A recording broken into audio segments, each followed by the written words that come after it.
Bonjour, ici Patrick Pierrat, éditeur d'Info Bref. Voici l'essentiel des nouvelles en ce lundi 10 juin. Les élections européennes se tenaient hier pour élire les membres du Parlement européen. Les groupes d'extrême droite ont progressé dans plusieurs pays, dont l'Allemagne, l'Autriche et l'Italie. En France, l'extrême droite est arrivée en tête avec 31% des voix. Le président français Emmanuel Macron, dont le groupe de candidats n'a obtenu que 14% des voix, a annoncé la dissolution de l'Assemblée nationale et la tenue, dès la fin du mois, d'élections législatives. Malgré la montée de l'extrême droite, les groupes politiques européens de droite, de gauche et du centre conserveraient ensemble une majorité au Parlement européen avec près de 400 des 720 sièges.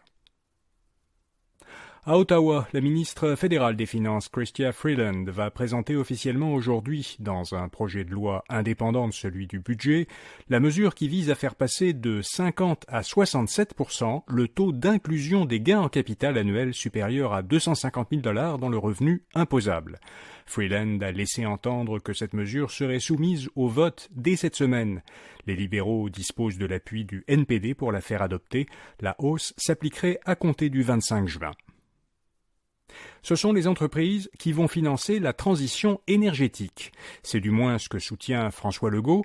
Le Premier ministre estime que les entreprises installées au Québec financeront indirectement, grâce à la hausse des tarifs commerciaux et industriels d'électricité, les grands chantiers d'Hydro-Québec. Il a souligné que les entreprises paient au Québec l'un des tarifs d'électricité les plus bas d'Amérique du Nord. Legault s'est engagé à ne pas augmenter les tarifs résidentiels au-delà d'un plafond de 3% par année, et ce, même après les élections de 2026. Hydro-Québec nomme de nouveaux dirigeants et la taille de son CA va être réduite. Dans une note interne obtenue par plusieurs médias, le PDG d'Hydro-Québec, Michael Sabia, a annoncé la nomination de 5 vice-présidents. Parmi eux figure un ancien responsable de projet majeur de Rio Tinto, Michel Charron, et un ancien analyste de la firme de consultants McKinsey, Joël Thibert. Par ailleurs, en vertu du projet de loi déposé jeudi dernier par Pierre Fitzgibbon, le conseil d'administration d'Hydro-Québec passerait de 17 membres actuellement à un nombre de membres compris entre 9 et 13. Le gouvernement Legault crée un comité en vue de renforcer l'autonomie du Québec. Ce comité aura pour mandat de recommander au gouvernement des moyens pour garantir le respect des champs de compétences du Québec et accroître son autonomie au sein de la Fédération canadienne. Les 6 experts nommés par le gouvernement se pencheront notamment sur les pouvoirs du Québec en matière d'immigration, sur ce que Québec considère comme des empiétements du gouvernement fédéral dans les domaines de compétences du Québec, et sur la capacité du Québec à faire ses propres choix en matière de langue, de laïcité et de culture. Les personnes adoptées ont désormais le droit de savoir qui sont leurs parents biologiques.